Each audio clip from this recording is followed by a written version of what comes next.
ফিলিস্তিনপন্থী আন্দোলনকারী মাহমুদ খলিলকে গ্রেফতারের প্রতিবাদে বিক্ষোভে উত্তাল যুক্তরাষ্ট্র। মুসলিম ও আরব বিদ্বেষী হামলা বাড়ায় মানবাধিকার সংগঠনের উদ্বেগ। এবং মাদক বিরোধী অভিযানের নামে হত্যাযজ্ঞ চালানোর অভিযোগ। হংকং থেকে দেশে ফিরে এই গ্রেফতার ফিলিপিন্সের সাবেক প্রেসিডেন্ট দুতার্তে। আইসিসির পরোয়ানা জারির পর এই ব্যবস্থা।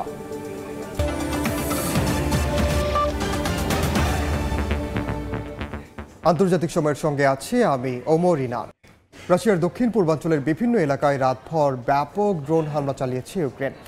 এই হামলায় অন্তত 2 জন নিহত হয়েছেন। এর মধ্যেই রাশিয়া ইউক্রেনের যুদ্ধ বন্ধে শান্তি আলোচনা করতে সৌদি আরবে পৌঁছেছেন মার্কিন পররাষ্ট্রমন্ত্রী মার্কো রুবিও এবং ইউক্রেনের প্রেসিডেন্ট ভলোদিমির জেলেনস্কি। এনবিসির তথ্য বলছে, শুধু খনিজ সম্পদের মালিকানা নয়, বরং জেলেনস্কির পদত্যাগের দাবি করতে পারেন ট্রাম্প। এসব হামলার মধ্যে রাশিয়া ইউক্রেনের যুদ্ধ বন্ধে শান্তি আলোচনা করতে সৌদি আরবে পৌঁছেছেন মার্কিন পররাষ্ট্রমন্ত্রী মার্কো রুবিও এবং ইউক্রেনের president Volodymyr Zelensky. Kyiv Washington বৈঠকের আগেই সৌদি আরবের যুবরাজের সঙ্গে আলাদা আলাদা বৈঠক করেছেন দুই নেতা। ইউক্রেনের সংকট সমাধানে মধ্যস্থতা করার জন্য সৌদি আরবের প্রতি কৃতজ্ঞতা জানিয়েছেন জেলেনস্কি। অন্যদিকে রুবিও জানিয়েছেন, শান্তি প্রতিষ্ঠার জন্য ইউক্রেনকে কিছু ভূখণ্ড ছেড়ে দিতে হতে পারে, তবে সমাধানের জন্য কিয়েভ ও মস্কো উভয় পক্ষকেই কঠিন সিদ্ধান্ত নিতে হবে বলে পরামর্শ দেন তিনি। মার্কিন গণমাধ্যম এনবিসি জানিয়েছে, শান্তি আলোচনায় শুধু ইউক্রেনের খনিজ সম্পদের ভাগ নয়, বরং জেলেনস্কির পদত্যাগের দাবি করতে পারেন ট্রাম্প। মার্কিন প্রেসিডেন্ট তার ঘনিষ্ঠ কয়েকজন কর্মকর্তাদের জানিয়েছেন, শুধুমাত্র খনিজ সম্পদের মালিকানা ইউক্রেন যুদ্ধে মার্কিন সাহায্যের বিনিময়ে যথেষ্ট হবে না। আলোচনায় জেলেনস্কিকেই নমনীয় হতে হবে বলে মনে করেন ট্রাম্প। তবে এই আলোচনার পর ইউক্রেনের শান্তির বিষয়ে উল্লেখযোগ্য অগ্রগতি হবে বলে আশ্বাস দিয়েছেন ট্রাম্প। মালিহা সুহরাওয়ার্দী, সময় সংবাদ। সিরিয়ার সহিংসতায় হাজারো মানুষের হত্যাকাণ্ডের তদন্ত করে 30 দিনের মধ্যে বিচারের প্রতিশ্রুতি দিয়েছেন অন্তর্বর্তী সরকারের প্রেসিডেন্ট আহমেদ আল শারা। স্থানীয় সময় সোমবার সংবাদ সম্মেলনে এ কথা বলেন তিনি। আল শারার প্রতিশ্রুতিকে স্বাগত জানিয়ে দেশটির উত্তেজনা কমানোর পরামর্শ দিয়েছেন তুরস্কের প্রেসিডেন্ট এরদোয়ান। একই দিন কুর্দিদের নেতৃত্বাধীন এসডিএফের সঙ্গে একটি চুক্তি সই করেন শারা, যেটি অনুযায়ী এসডিএফ এবং সিরিয়ার উত্তর পূর্বাঞ্চলের ওপর শারা প্রশাসনের সম্পূর্ণ নিয়ন্ত্রণ নিশ্চিত হবে।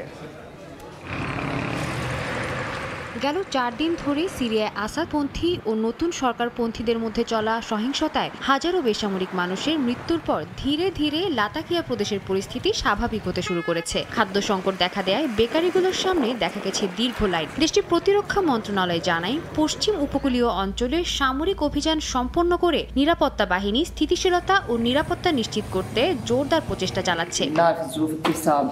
হত্যাকাণ্ডের জন্য ক্ষমতাচ্যুত সাবেক প্রেসিডেন্ট বাশার আল আসাদপন্থীদের দায়ী করে আগামী 30 দিনের মধ্যে তদন্ত করে জড়িতদের বিচারের প্রতিশ্রুতি দিয়েছেন প্রেসিডেন্ট আল শারা। স্থানীয় সময় সোমবার সংবাদ সম্মেলনে তিনি আরো বলেন, তার মিত্ররা দোষী হলেও শাস্তির আওতায় আনা হবে। আইন সকলের উপর সমানভাবে প্রযোজ্য হবে বলেও জানান আল শারা।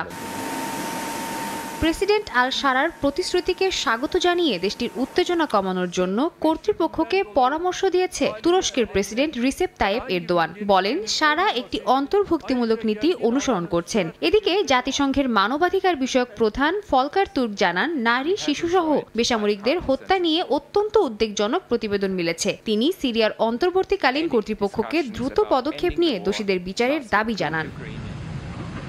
এদিকে সোমবার সিরিয়ার কুর্দি নেতৃত্বাধীন ও যুক্তরাষ্ট্র সমর্থিত দল সিরিয়ান ডেমোক্রেটিক ফোর্সেস এসডিএফ এর কমান্ডার মাজলুম আবদির সঙ্গে সমঝোতা চুক্তি স্বাক্ষর করেন দেশটির অন্তর্বর্তীকালীন প্রেসিডেন্ট আহমেদ আল শারা। দীর্ঘ সময় ধরে সিরিয়ার উত্তর পূর্বাঞ্চলের তেল সমৃদ্ধ অঞ্চলের বেশিরভাগই এসডিএফ এর নিয়ন্ত্রণে ছিল। ফিলিস্তিনপন্থী বিক্ষোভে যুক্ত থাকার অভিযোগে কলম্বিয়া ইউনিভার্সিটির শিক্ষার্থী মাহমুদ খলিলের গ্রেফতারের ঘটনায় উত্তাল যুক্তরাষ্ট্র। দেশটির বিভিন্ন শহরে বিক্ষোভ করছে শিক্ষক, শিক্ষার্থী সহ সাধারণ জনগণ। অবিলম্বে খলিলের মুক্তির দাবি জানান বিক্ষোভকারীরা। ট্রাম্প প্রশাসনের দমন নীতির বিরুদ্ধে সোচ্চার মানবাধিকার সংগঠনগুলো। স্থানীয় সময় সোমবার নিউ ইয়র্কের ফেডারেল প্লাজায় বিক্ষোভে জড়ো হন শত শত মানুষ। ফিলিস্তিনপন্থী বিক্ষোভে যুক্ত থাকার অভিযোগে গ্রেফতার মাহমুদ খলিলের মুক্তির দাবি জানান তারা। এ ঘটনা মত প্রকাশের স্বাধীনতার উপর সরাসরি হস্তক্ষেপ বলে মনে করছেন বিক্ষোভকারীরা। এভাবেই শুরু হয়। আমরা যদি এখনই রুখে না দাঁড়াই তাহলে স্বাধীন মত প্রকাশের সুযোগ হারাতে হবে আমাদের। এই ঘটনায় বিক্ষোভ করেছেন কলাম্বিয়া বিশ্ববিদ্যালয়ের শিক্ষকরাও। লেনফেস্ট সেন্টারের সামনে দাঁড়িয়ে ট্রাম্প প্রশাসনের দমন নীতির বিরুদ্ধে স্লোগান দেন তারা। খলিলের বিরুদ্ধে আনুষ্ঠানিক কোনো অভিযোগ না থাকা সত্ত্বেও তাকে আটক করে রাখায় তীব্র নিন্দা জানানো হয়। আমরা বিশ্বের সামনে স্বাধীনতার প্রতীক, অথচ আজ আমাদের এই এক শিক্ষার্থী রাজনৈতিক বন্দী। এটি আমেরিকার ইতিহাসের এক কালো অধ্যায়। এর আগে শনিবার 8 মাসের অন্তঃসত্ত্বা স্ত্রীর সামনে থেকে মাহমুদ খলিলকে গ্রেফতার করে মার্কিন হোমল্যান্ড সিকিউরিটি। প্রথমে ভিসা বাতিলের কথা বললেও পরে তার গ্রিন কার্ডও বাতিল করা হয়। গ্রেফতারের পর নিউ ইয়র্ক থেকে লুইজিয়ানার জেনা আইস ডিটেনশন সেন্টারে স্থানান্তর করা হয়েছে মাহমুদ খলিলকে। আমিরুল ইসলাম আলিফ, সময় সংবাদ।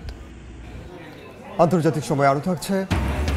একের পর এক বিতর্কিত সিদ্ধান্তের জেরে ইলন মাস্কের প্রতি ক্ষোভ বাড়ছে মার্কিনদের। টেসলার বিরুদ্ধে বিক্ষোভ, গাড়ি ভাঙচুর, এক ধাক্কায় শেয়ারের দাম কমল 15%। আন্তর্জাতিক অপরাধ আদালতের পরোয়ানা জারির পর ফিলিপিন্সের সাবেক প্রেসিডেন্ট রদ্রিগো দুতার্তেকে গ্রেফতার করেছে দেশটির পুলিশ। স্থানীয় সময় মঙ্গলবার সকালে হংকং থেকে দেশে ফিরলে ম্যানিলার আন্তর্জাতিক বিমানবন্দরে তাকে গ্রেফতার করা হয়। মাদকের বিরুদ্ধে তার নেতৃত্বাধীন দমন অভিযানকে ঘিরে ব্যাপক হত্যাকাণ্ডের অভিযোগে দীর্ঘদিন ধরে তদন্ত চালিয়ে আসছেন আন্তর্জাতিক অপরাধ আদালত বা আইসিসি। ফিলিপিন্সের সাবেক প্রেসিডেন্ট রদ্রিগো দুতার্তের মাদকের বিরুদ্ধে রক্তক্ষয়ী অভিযানের কারণে আন্তর্জাতিক অপরাধ আদালতের নজরে ছিলেন দীর্ঘদিন। অবশেষে তার বিরুদ্ধে গ্রেফতারি পরোয়ানা জারি হলে স্থানীয় সময় মঙ্গলবার সকালে রাজধানী ম্যানিলার আন্তর্জাতিক বিমানবন্দর থেকে তাকে গ্রেফতার করা হয়। তার শাসনামলে কয়েক হাজার নিরপরাধ মানুষের মৃত্যুর অভিযোগ তুলেছে মানবাধিকার সংগঠনগুলো।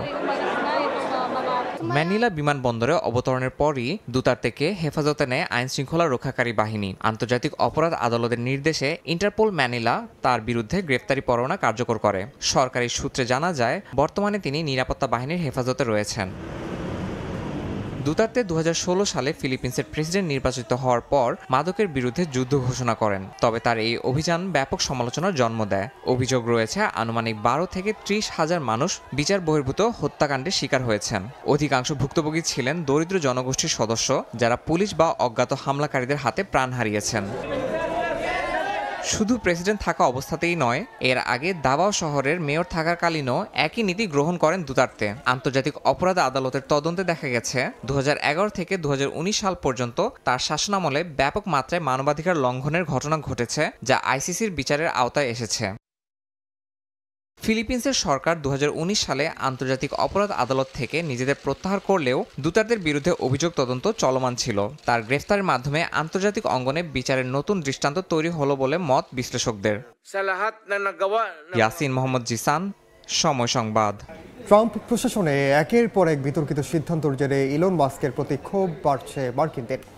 হোয়াইট হাউসে তার কর্মকাণ্ডের জেরে টেসলার বিরুদ্ধে বিক্ষোভ হয়েছে বিভিন্ন শহরে, এমনকি গাড়ি ভাঙচুরও করা হয়েছে। এদিকে সোমবার মাস্কের টেসলার শেয়ারের দাম এক ধাক্কায় 15% কমে যায়। হু হু করে কমছে মাস্কের মোট সম্পদের মূল্য। ডোনাল্ড ট্রাম্প দ্বিতীয় মেয়াদে ক্ষমতায় আসার পর তার প্রশাসনের সরকারি দক্ষতা বিভাগের দায়িত্ব দেন মার্কিন ধনকুবের ইলন মাস্ককে। দায়িত্ব পেয়েই যুক্তরাষ্ট্রের বিদেশি সহায়তা সংস্থা USAIDর বহু কর্মী ছাঁটাই, বিদেশি সহায়তা বন্ধ, কর্মীদের হুমকি ধামকি দেয়া সহ নানা বিতর্কিত সিদ্ধান্ত নেন। এর জেরে যুক্তরাষ্ট্রের অভ্যন্তরে মাস্কের প্রতি ক্ষোভ বাড়ছে মার্কিন নাগরিকদের। এর প্রভাব পড়েছে ইলন মাস্কের বৈদ্যুতিক গাড়ি নির্মাণকারী প্রতিষ্ঠান টেসলা ও স্পেস এক্সে। সম্প্রতি শিকাগো, সিয়াটলে টেসলার বিরুদ্ধে প্রতিবাদ ও হামলার ঘটনা ঘটেছে। টেসলার শোরুম, চার্জিং স্টেশন ও গাড়িতে ভাঙচুর চালানো হয়। এদিকে টেসলার শেয়ার বাজারেও ধস নেমেছে। সোমবার টেসলার শেয়ারের দাম এক ধাক্কায় 15% কমে যায়। এতে একদিনেই ক্ষতি হয় $16 বিলিয়ন। 2020 সালের পর টেসলার শেয়ার একদিনে এতটা পড়েনি। 2024 সালের 17 ডিসেম্বর টেসলার শেয়ারের দাম সর্বোচ্চ $479 পৌঁছে গিয়েছিল। বর্তমানে সেই সর্বোচ্চ রেট থেকে প্রায় 50% নিচে নেমে গেছে টেসলার শেয়ারের দাম। এদিকে ইলন মাস্কের নিজের মোট সম্পদের পরিমাণও কমছে হুহু করে। গত সপ্তাহে মাস্কের মোট সম্পদ ছিল $330 বিলিয়ন। সোমবার সন্ধ্যা পর্যন্ত 6.7% কমে তা দাঁড়ায় $301 বিলিয়ন। যদিও এখনও তিনি বিশ্বের শীর্ষ ধনী ব্যক্তি। গেল বৃহস্পতিবার চলতি বছর দ্বিতীয়বারের মতো উড্ডয়নের পরপরই বিস্ফোরিত হয় ইলন মাস্কের প্রতিষ্ঠান স্পেস এক্সের স্টারশিপ রকেটও। রাইসা জান্নাত, সময় সংবাদ। সামাজিক যোগাযোগ মাধ্যম এক্সের কার্যক্রমে ব্যাঘাতের জন্য সাইবার হামলাকে দায়ী করেছে প্ল্যাটফর্মটির মালিক মার্কিন ধনকুবের ইলন মাস্ক। স্থানীয় সময় সোমবার দিনব্যাপী এক্স ব্যবহারকারীরা বিভিন্ন প্রযুক্তিগত সমস্যার মুখোমুখি হন, যে জন্য সাইবার আক্রমণকে দায়ী করে মাস্ক বলেন, প্রতিনিয়ত তারা এ ধরনের আক্রমণের মুখোমুখি হলেও এবার এটি বেশ বড় পরিসরের হামলা ছিল। পরে মার্কিন গণমাধ্যম ফক্স নিউজকে দেয়া সাক্ষাৎকারে তিনি বলেন, এই আক্রমণ যে আইপি অ্যাড্রেস থেকে করা হয়েছে তা ইউক্রেন অঞ্চলে অবস্থিত। এ সময় উপস্থাপকের প্রশ্নের উত্তরে মাস্ক বলেন, অনেক কষ্টে সরকারি দক্ষতা উন্নয়ন বিভাগ এবং তার অন্যান্য ব্যবসা পরিচালনা করছেন তিনি।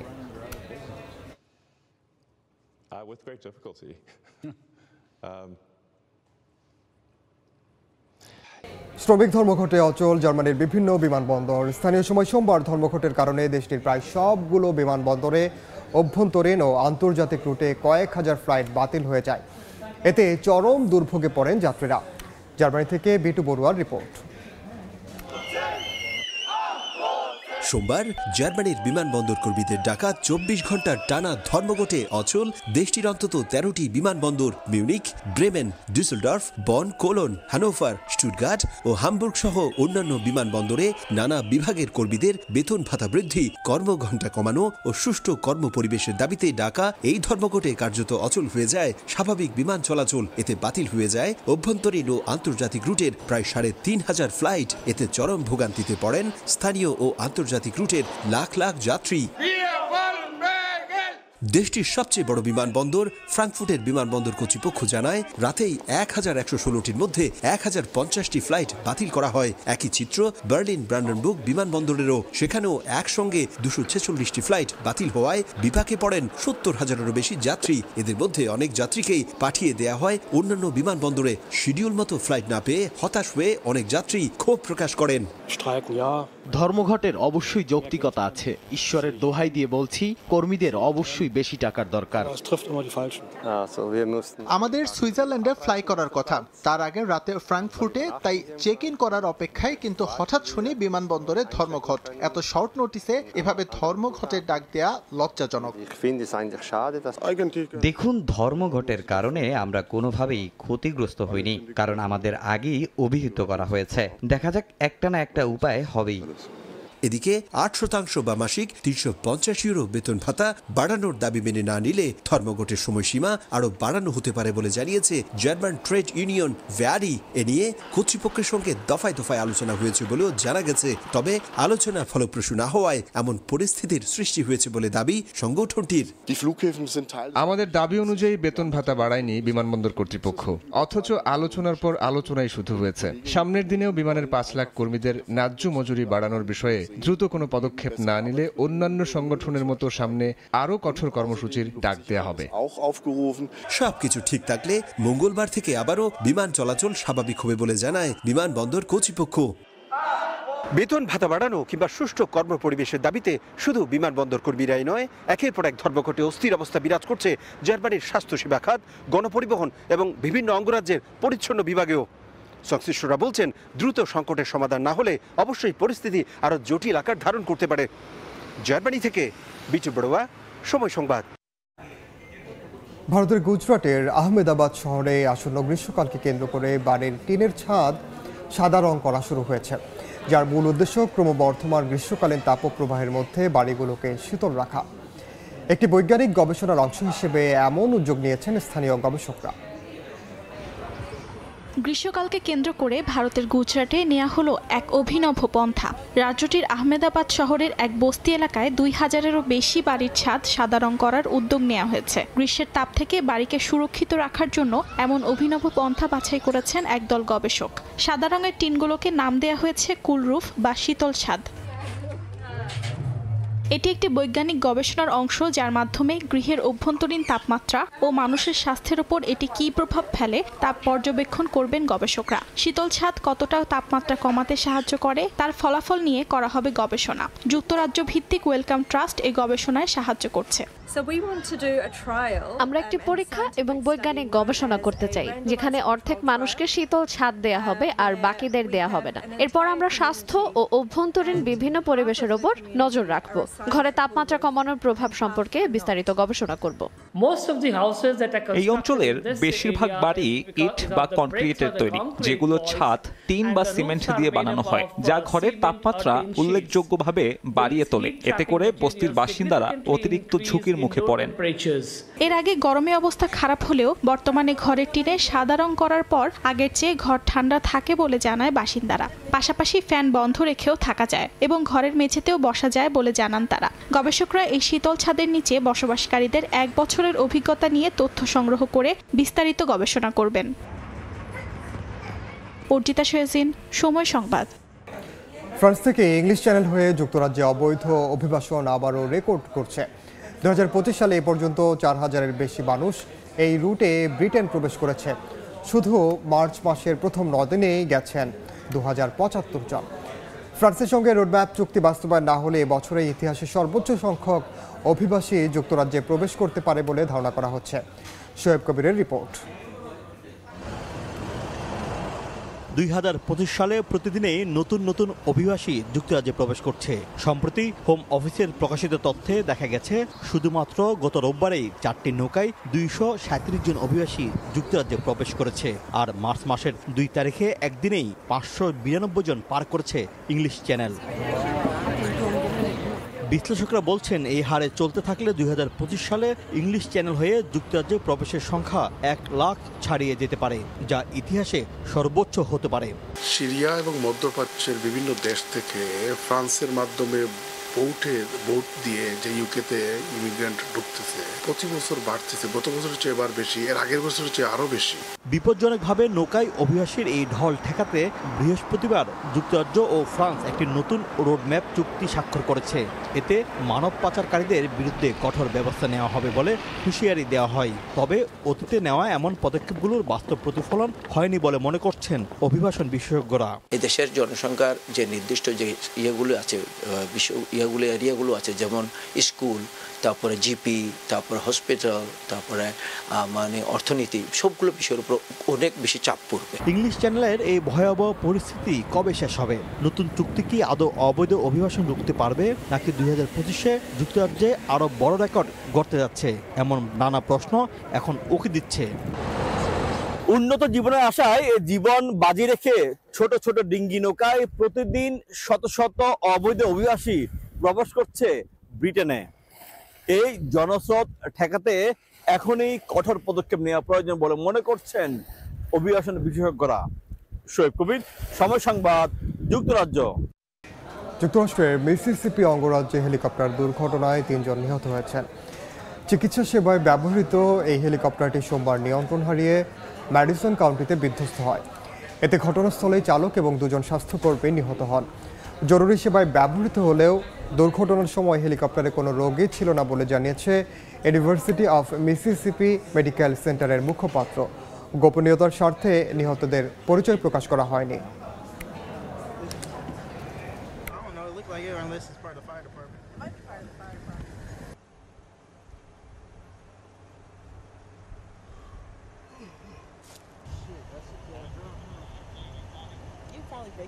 গুয়াতেমালার ভলকানো ফায়ার আগ্নেয়গিরিতে শুরু হয়েছে লাভা উদগীরণ।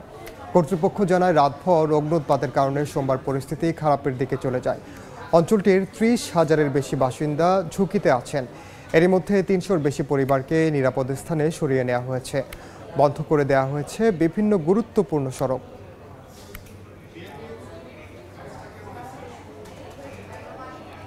ভয়াবহ তুষারপাতের কবলে পড়েছে চীনের শিনজিয়াং প্রদেশ। গণমাধ্যম জানায়, স্থানীয় সময় শনিবার অঞ্চলটির কিছু অংশে তুষার ঝড় আঘাত হানে। এতে ঘরবাড়ি, রাস্তাঘাট, অবকাঠামো বরফে ঢেকে যায়। সড়কে বরফের আস্তর জমে যাওয়ায় ব্যাহত হয় যান চলাচল। ভোগান্তিতে পড়েন বাসিন্দারা। বরফ সরাতে কাজ করছেন জরুরি বিভাগের কর্মীরা। তবে অব্যাহত তুষারপাতের কারণে বেগ পেতে হচ্ছে তাদের। পর্যটকদের নিরাপদে সরিয়ে নিতে টহল যান ব্যবহার করছে পুলিশ।